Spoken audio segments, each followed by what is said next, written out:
수요 말씀 묵상 시간입니다. 오늘 묵상한 하나님의 말씀은 룻기 1장 20절 21절의 말씀입니다. 그러자 그녀가 그들에게 말했습니다. 나를 나옴이라고 부르지 말고 이제 마라라고 부르시오. 전능하신 분께서 내 인생을 고달프게 만드셨으니 말입니다. 내가 나갈 때는 풍족했는데 이제 여호와께서 나를 빈털터리로 돌아오게 하셨습니다. 그러니 어떻게 나옴이라 부르겠습니까? 여호와께서 나를 치셨고 전능하신 분께서 내게 고난을 주셨으니 말입니다. 아멘. 한국은 이번 주말이 우리나라 고유의 명절인 구정, 즉 음력 1월 1일이라고 합니다.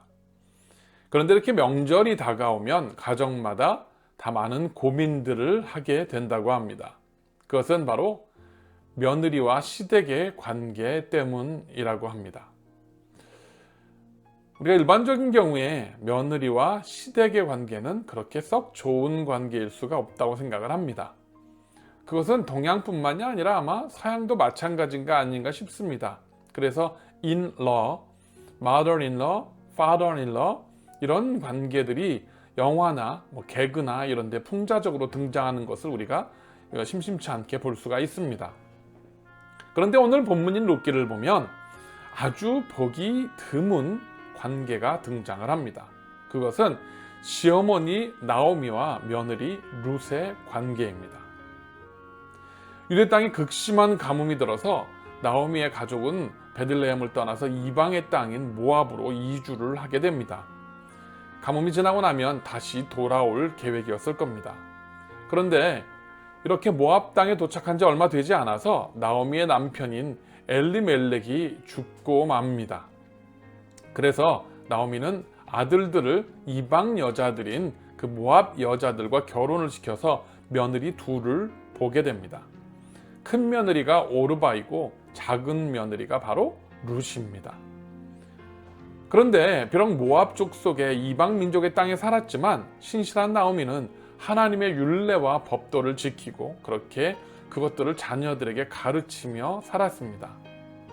그런데 두 아들들마저도 자식이 없이 그렇게 죽게 되고 맙니다. 그래서 이제 홀로 된 미망인 셋만 남게 되었습니다. 도저히 이제는 이방 민족에서 미망인 셋이 살 수가 없으니까 고향 땅으로 돌아가기로 하고 나오미는 며느리들에게 각각 친정으로 돌아가라고 말합니다. 그런데 룻은 가지 않겠다. 자기는 시어머니와 끝까지 그 운명을 같이 하겠다라고 하고 룻은 시어머니 나오미를 따라서 유대 땅으로 다시 돌아오게 됩니다. 살기 위해서 자기 민족을 떠나서 이방 땅으로 갔다가 그곳에서 남편과 아들들을 모두 잃고 그렇게 불쌍하게 다시 고향으로 돌아온 나오미와 룻을 반겨줄 사람은 아무도 없었습니다. 이방 민족들 사이에서 살면서도 신앙을 버리지 않고 하나님 말씀과 율례를 잘 지키면서 살았던 나오미지만 그에게 남은 것은 아무것도 없었습니다. 재산, 명예, 가족 모든 것을 다 잃고 정말 빈털터리가 되어서 고향으로 돌아왔지만 이제 비참하게 남의 밭에서 떨어진 이삭이나 주워 먹고 그리고 연명하며 살아야 되는 처지에 놓이게 된 것입니다. 당시에 나오미의 심정이 얼마나 참담 있는지를 오늘 본문인 20절을 보면 알 수 있습니다. 그러자 그녀가 그들에게 말했습니다. 나를 나오미라 부르지 말고 이제 마라라고 부르시오. 전능하신 분께서 내 인생을 고달프게 만드셨으니 말입니다. 나오미라는 이름은 희락, 기쁨, 행복, 즐거움 이런 뜻을 가지고 있지만 자기 앞에 닥친 현실은 슬픔, 절망, 고통, 좌절뿐이니 그런 뜻을 가진 이름인 마라라고 자기를 부르라고 그렇게 탄식을 하고 있는 것입니다. 우리는 나오미처럼 이렇게 하나님의 율법과 말씀을 지키고 신앙을 굳건히 지키며 사는 신실한 사람들도 살다 보면 삶의 고통과 좌절을 겪는 모습을 보게 됩니다. 그런데 도저히 벗어날 수 없을 것만 같은 그러한 절망과 낙심 속에 놓였음에도 불구하고 나오미와 룻은 하나님을 향한 소망을 버리지 않았습니다. 그리고 그런 모습을 지켜보던 친족 보아스를 통해서 룻은 보아스와 결혼을 해서 아이를 낳게 됩니다. 그렇게 태어난 아기가 오벳입니다. 그래서 오벳은 이새를 낳게 되고 이새는 그 유명한 다윗을 낳게 되는 것입니다. 룻은 이방 족속의 여자였고 남편을 잃은 미망인에다가 재산도 한 푼 없는 최악의 상황이었지만, 그러나 시어머니 나오미를 통해서 물려받은 그 신앙을, 그 믿음을 굳건히 붙들고 시어머니와 함께 그렇게 동반자적으로 모든 환경과 상황을 뛰어넘는 놀라운 축복과 놀라운 일들을 경험하게 된 것입니다. 룻기는 비록 4장에 불과한 짧은 책이지만 이렇게 선택받은 유대인도 아닌 이방의 여인, 그것도 비참한 환경에 처한 여인을 통해서 구약의 역사에서 가장 위대한 인물 중에 하나인 다윗이 태어나도록 그렇게 계획하신 하나님의 뜻과 그 섭리를 우리에게 전해주고 있는 것입니다. 우리 인생의 여정에서 우리는 가끔 절망적이고 실망스러운 상황을 만나기도 합니다. 나오미가 겪었던 극심한 가뭄, 남편과 자식들을 모두 잃은 슬픔, 동족들에게 당하는 멸시와 천대, 그 모든 상황들은 나오미의 신앙과는 관계없이 벌어지는 일들이었습니다.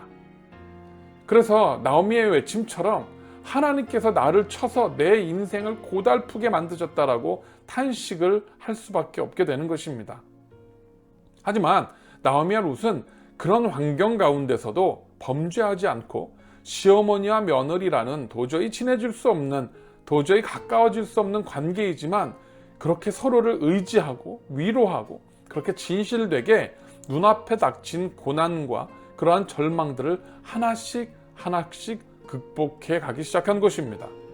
그리고 그들의 그런 신실한 믿음과 소망을 통해서 다윗이라는 위대한 왕이 태어나게 되고 하나님의 축복과 은혜를 누리는 놀라운 가문으로 거듭나게 된 것입니다. 저와 여러분도 나오미가 가뭄을 만난 것처럼 코로나 바이러스라는 재난을 만났습니다. 나오미가 고향 땅을 떠나서 모압에 갔던 것처럼 우리도 고향을 떠나서 이 미국 땅에 살고 있습니다. 나오미가 남편과 자녀들을 잃고 모든 재산이 없어진 것처럼 우리가 하나님보다 더 의지하고 붙들었던 많은 것들을 잃기도 합니다. 하지만 그 속에서 나오미와 룻은 정말 좋은 그러한 관계들, 그러한 관계와 만남들을 이어감으로 해서 큰 축복을 받게 된 것입니다. 저와 여러분들도 비록 우리가 처해진 환경이 그렇게 때로는 낙심하고 또 절망되고 실망스러운 환경이지만, 그러나 그 속에서 우리는 보석 같은 그러한 관계들, 그러한 사람들, 그러한 인간관계들을 만날 수 있는 그러한 축복을 누리게 되는 것입니다. 여러분들은 이러한 축복된 인간관계가 여러분의 삶 가운데 있으십니까?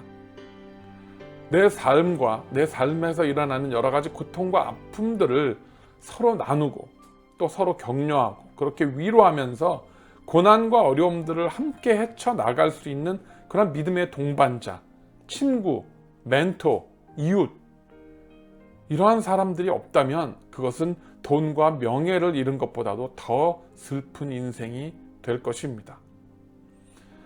오늘 우리가 함께 내 인생에서 나오미는 누구인가? 내 인생에서 룻은 누구인가? 내게 신앙에 도움을 주고 내게 위로와 힘이 되어주는 사람은 누구인가? 또 내가 그렇게 힘이 되어줄 수 있는 사람은 또 누구인가? 한번 함께 고민해보고 묵상해보는 시간이 되시기를 간절히 부탁을 드립니다. 수요 말씀 묵상이었습니다.